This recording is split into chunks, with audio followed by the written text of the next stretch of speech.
자, 구약성경 816페이지 시편 21편의 말씀을 볼 차례입니다. 시편 21편 1절부터 13절까지 짧은 시편이기 때문에 전체를 다 우리 같이 읽도록 하겠습니다. 시편 21편 1절에서 13절까지의 말씀입니다. 자, 우리 같이 하나님의 말씀을 읽도록 하겠습니다. 시작. 여호와여, 왕이 주의 힘으로 말미암아 기뻐하며 주의 구원으로 말미암아 크게 즐거워하리이다. 그의 마음의 소원을 들어주셨으며 그의 입술의 요구를 거절하지 아니하셨나이다. 셀라. 주의 아름다운 복으로 그를 영접하시고 순금관을 그의 머리에 씌우셨나이다. 그가 생명을 구하매 주께서 그에게 주셨으니 곧 영원한 장수로소이다.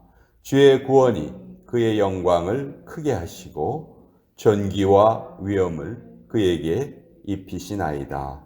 그가 영원토록 지극한 복을 받게 하시며 주 앞에서 기쁘고 즐겁게 하시나이다. 왕이 여호와를 의지하오니 지존하신 이의 인자함으로 흔들리지 아니하리이다. 왕의 손이 왕의 모든 원수들을 찾아내며 왕의 오른손이 왕을 미워하는 자들을 찾아내리로다. 왕이 노하실 때에 그들을 풀무불 같게 할 것이라. 여호와께서 진노하사 그들을 삼키시리니 불이 그들을 소멸하리로다. 왕이 그들의 후손을 땅에서 멸하며 그들의 자손을 사람 중에서 끊으리로다. 비록 그들이 왕을 해하려 하여 음모를 꾸몄으나 이루지 못하도다. 왕이 그들로 돌아서게 하며 그들의 얼굴을 향하여 활시위를 당기리로다. 여호와여, 주의 능력으로 높임을 받으소서. 우리가 주의 권능을 노래하고 찬송하게 하소서. 하나님의 말씀입니다. 아멘. 자, 시편 21편은 시편 20편과 그대로 이어지는 시인데요. 시편 20편은 전쟁에 나가기 전에 부르는 출정가 같은 형식이고, 시편 21편은 전쟁에 이기고 돌아와서 부르는 개선가와 같은 그런 내용입니다. 그래서 시편 20편과 21편은 연결되어 있는 시고요. 둘 다 이제 다윗의 시다 이렇게 표제어가 붙어 있죠.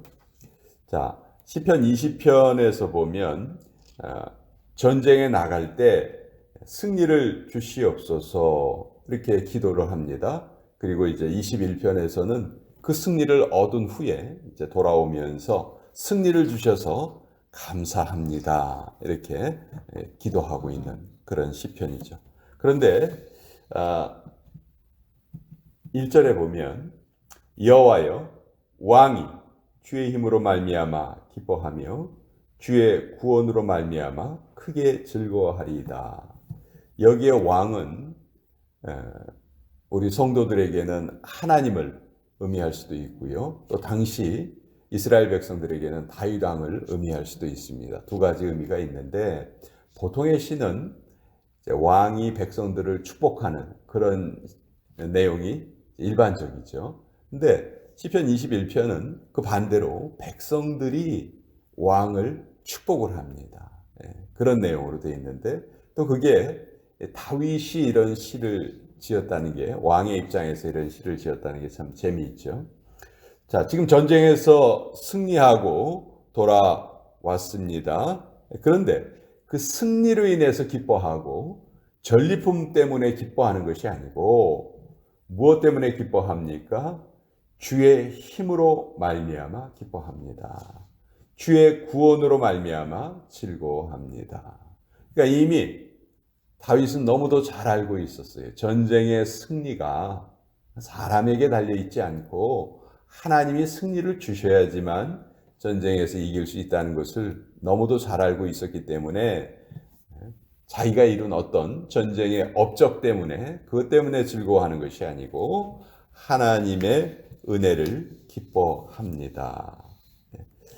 군사력이 강했거나 전략을 잘 짰거나 그래서 전쟁에 이긴 것이 아니고 하나님께서 건져 주셨기 때문에 그래서 전쟁에 이겼습니다. 그렇게 기도하는 것이죠. 그래서 2절에 보면 그의 마음의 소원을 들어 주셨으며 그의 입술의 요구를 거절하지 아니하셨나이다. 전쟁에 나갈 때 기도하는 건 뭡니까? 이 전쟁에서 이기고 돌아오게 하시옵소서. 그렇죠? 그것이 5절에 시편 20편 5절에 그 기도 내용이 나와 있어요. 우리가 너의 승리로 말미암아 계가를 부르며 우리 하나님의 이름으로 우리의 깃발을 세우리니 여호와께서 내 모든 기도를 이루어 주시기를 원하노라. 이게 시편 20편 5절의 말씀이거든요. 전쟁에 나가기 전에 우리에게 승리를 주시옵소서 이렇게 시편 20편 5절에서 기도했고 이제 그 소원을 하나님께서 이루어 주셨어요. 그렇기 때문에 시편 21편 2절에서는 그 소원을 이루어 주셔서 감사합니다. 그의 마음의 소원을 들어주셨으며 그의 입술의 요구를 거절하지 아니하셨나이다. 이렇게 그래서 시편 20편과 21편이 서로 연결되는 내용으로 지금 기록이 되어 있습니다. 자, 사람들은 높은 자리에 올라가기를 원하죠. 이스라엘에도 왕이 있었고 또 장관도 있었고 많은 그런 그 고위 공무원들이 있었지요. 그런데 이스라엘의 그 왕의 자리, 지도자의 자리는 결코 권력의 자리만이 아니었습니다. 그들은 백성들을 인도하고 또 백성들에게 본을 보이는 그런 자리였어요. 하나님의 말씀의 자리로 그들을 인도하고 백성들에게 어떻게 하나님을 섬겨야 하는지 본을 보여주는 사람들이었다. 그래서 그 역할을 다윗은 누구보다 잘 알았습니다.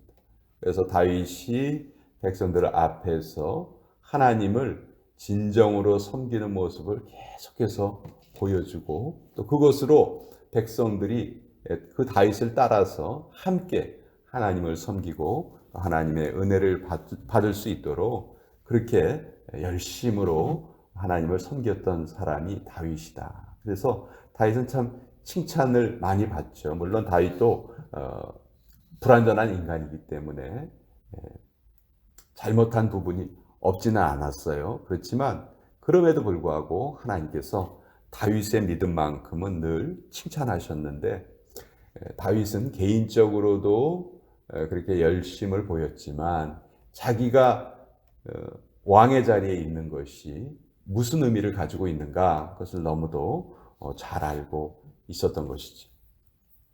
자, 시편을 보면 우리들의 그 찬양과 하나님의 백성들이 드리는 찬양과 기도 또 감사 이런 것들이 참 많이 나타나 있어요. 물론 시편에는 비통한 마음을 나타내는 그런 표현도 많고 위기에 처했을 때 하나님의 도움을 구하는 그런 시편이 참 많이 있어요. 우리 인간의 모든 감정이 다 시편 안에 드러나 있는데 특별히 하나님을 찬양하는 찬양시를 한번 생각해 봅시다. 하나님이 우리 인간의 찬양을 왜 원하실까? 왜 기뻐하실까? 사실 하나님은 나는 스스로 있는 자다 그렇게 말씀하실 정도로 누군가의 찬양이 필요하신 분이 아니에요. 우리 인간의 도움이 필요하신 분이 아니라는 거죠. 근데 하나님께서는 우리가 하나님을 찬양하고 하나님께 감사를 드리면 그걸 너무너무 기뻐하세요. 무엇이 부족하거나 그것이 필요해서가 아니고 그것이 우리 피조물이 할 수 있는 가장 가치 있는 일이기 때문이죠.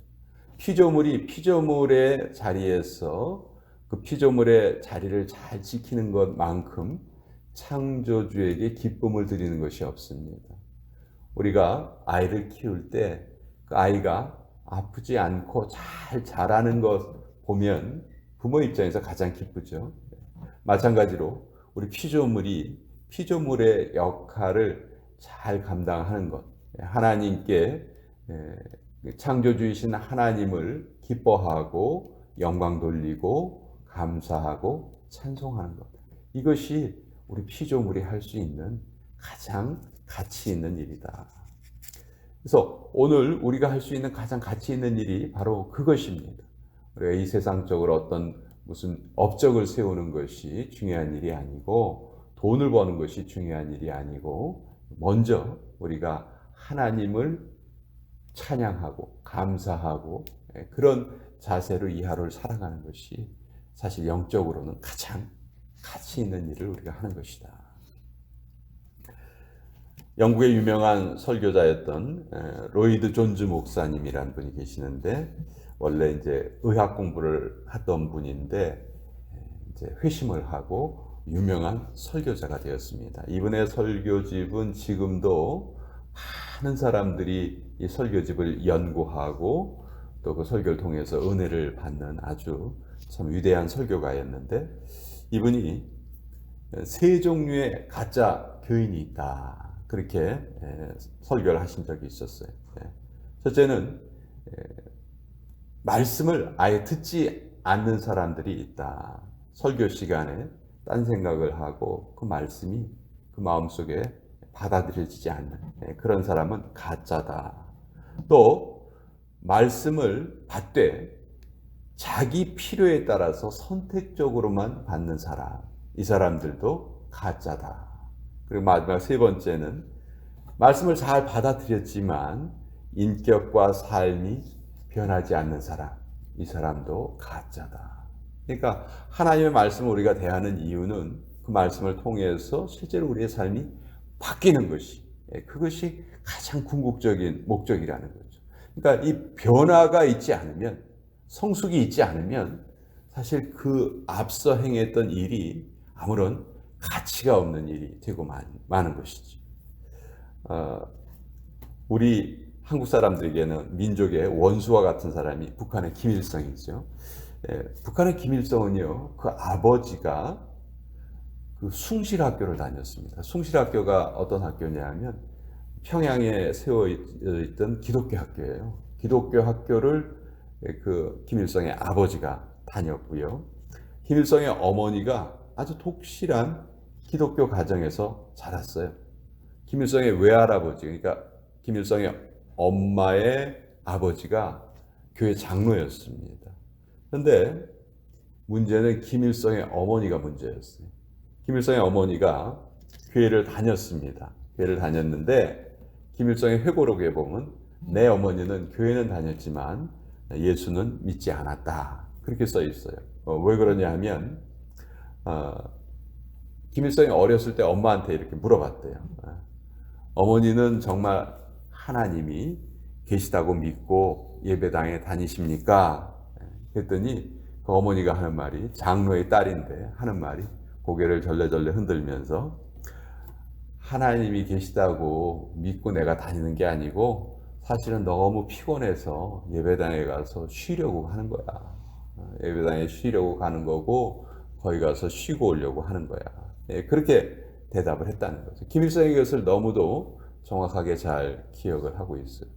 김일성도 주일학교를 다니기는 했지만 결국 나중에 민족 사이에 그 큰 전쟁을 일으키는 그 원흉이 되었던 사람이죠. 아직도 그 북한 사람들은 그 김일성의 후손들에 의해서 계속 지배를 받고 전 세계에서 기독교를 가장 박해하는 나라 1위, 수십 년째 1위인 나라가 북한이죠.